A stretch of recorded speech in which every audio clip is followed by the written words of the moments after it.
This interview is brought to you by Nutanix. The Nutanix platform drives government innovation by harnessing enterprise AI, simplifying VM container convergence, enhancing resilience and security for critical apps and data, and operating efficiently at scale across edge, private, public, and hybrid clouds. Nutanix, transforming today's technology for governments tomorrow. Hello, everyone, and welcome to Nutanix NEXT. I'm here with Mike Taylor, and we're going to get into some really great discussions today about cloud and emerging technology. So, right. Mike, thank you so much for being here with us. Yeah, thank you so much for having me. Looking forward to having a good conversation. Me too. And right off the bat, I think your mission and what you do is so interesting. I was fortunate enough to read up on you before we sat down today. And I'd love if you could just talk a little bit about your work that you did during COVID-19 on your ships and talk about the operations and some of those challenges you faced. Yeah, so the COVID-19 mission was very unique for the hospital ships. It's part of what we're supposed to do, like disaster response, be available to help when we need to. But we were able to activate within a few days. I was the chief information officer of Mercy at that time. We steamed the ship up to Los Angeles, to the cruise ship terminal up there. One of the biggest challenges was how do we were there taking pressure off the Los Angeles County Hospital, having patients come to the ship. How do we do that and leverage technology so that we don't unintentionally contaminate the ship? So some of the things we ended up doing were actually projecting our wireless bubble, because we have clinical wireless on the ship, to extend beyond the skin of the ship and put telepresence terminals ashore so that patients could actually see doctors on the ship through a telepresence, a telehealth session. That was really great because it gave our doctors and nurses and care providers the opportunity to talk to people without risking, anybody's illness or anything else. That was way back when we really didn't know what was causing it and everything else. So nobody could go off the ship or anything else. Leveraging technology in that way gave us the ability to help. Yeah, and it sounds a lot like trying to figure out, especially in that moment, the best way to do things in the most modern and efficient processes possible. Yeah. And securely too. And securely. That is the foundation to build on. Oh yeah. And that brings me to the next question of hyper-converged, which is a big word. I've had to practice a few times saying it, but it combines storage, computing, and networking all in one. Yep. So what is that, and you're transitioning to this, so what does that transition look like, and where are you kind of at in that process? Well, actually, due to Nutanix, our transition to HCI is actually complete.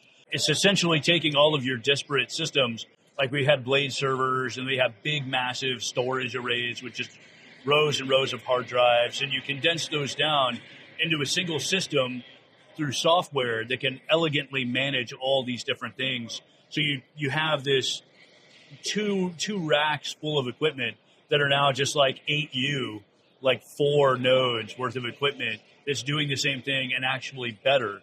Wow. But it also gives you some resiliency in the way that the software is handling your data, built-in protections, ensuring encryption of all your data, encryption of the hard drives. And it's just, our equipment's on a ship, and the ship will only generate so much electricity. So by allowing the ship to recover so much electricity from all this equipment, we actually are helping to be good stewards of the finite resources we have. HCI for us was kind of a no-brainer. Yeah, I think I also read somewhere, and maybe it was when I heard you speak, but saying, what we have on the ship is all that we have, and that's it. that's all that we have to work with. And I'm glad that you really pointed out security, because that brings me into zero trust, which we always hear from federal partners that it is not a destination, it is a journey, and it is more of a cultural mindset than anything, right? And it's becoming increasingly important to stay resilient and to stay ahead of these threats. Yes. So what does zero trust look like for you and your team, and where are you focusing your efforts to kind of champion this? Yeah, so not speaking for Military Sealift Command, but Military Sealift Command has a very robust action plan for getting all the ships in her fleet, which Mercy and Comfort are part of, to be compliant with zero trust tasks and tenets as quickly as possible. Due to a lot of the technology we have on board, we're already meeting a lot of them just by virtue of truing up security year after year. But there are still challenges we have to meeting the full breadth ICAM for authentication. That's one of the big ones that everybody's trying to crack that nut. That's one that's really getting people. MSC has a plan. Military Sealift Command has a plan. The hospital ships have a plan, and we're working together to see what we can do. It is a cultural thing, as you said, but it's also a mandate. Like, these are things that we really need to do to make sure that we are secure, we're following best practice, and the hospital ships go to foreign countries a lot when we go on humanitarian mission. So making sure that we're as secure as possible for, as tight as possible, it's a requirement. We have to go as far as we can go. So, yeah, but it's tough because there's lots of solutions out there. Which ones are going to work for healthcare, not just a ship? Yeah, lots to think about. There's a lot of moving parts and pieces with that. And I think another thing that makes it really interesting is the use of emerging technologies. Yep. We have AI and just that overall modernization effort. So what do those emerging tech conversations look like? Like, where are you looking to for AI and, again, just to kind of modernize what's happening on your ships? Yeah, so tying in directly with what we just talked about, AI and security decision-making and automation are big pieces of truing up that security infrastructure. This is the part that's a real mindset changer, though, because how do I arbitrarily allow artificial intelligence to make security decisions on my behalf, on my teams, on the ships, on their behalf?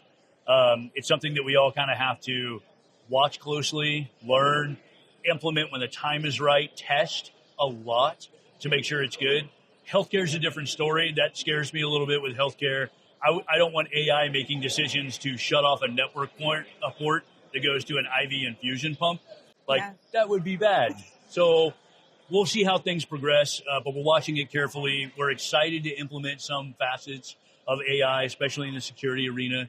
But yeah, just kind of treading lightly at this point. Yeah, so I'm hearing a lot of focusing on security, culture, emerging tech, and overall just some really great things coming out from you and your team. And we all thank you for your service and for what you do. Oh, well, you're quite welcome. Thank you for always supporting the military and for supporting the mission the hospital ships have. Take the best healers this country can offer, Navy docs, tri-service docs, and take them down to foreign countries and show the gratitude and the great work our country can give. So thank you for giving us the time to talk about our little nuanced version of IT that we do on the ships to support that. Thank you. And thank you all for joining us today.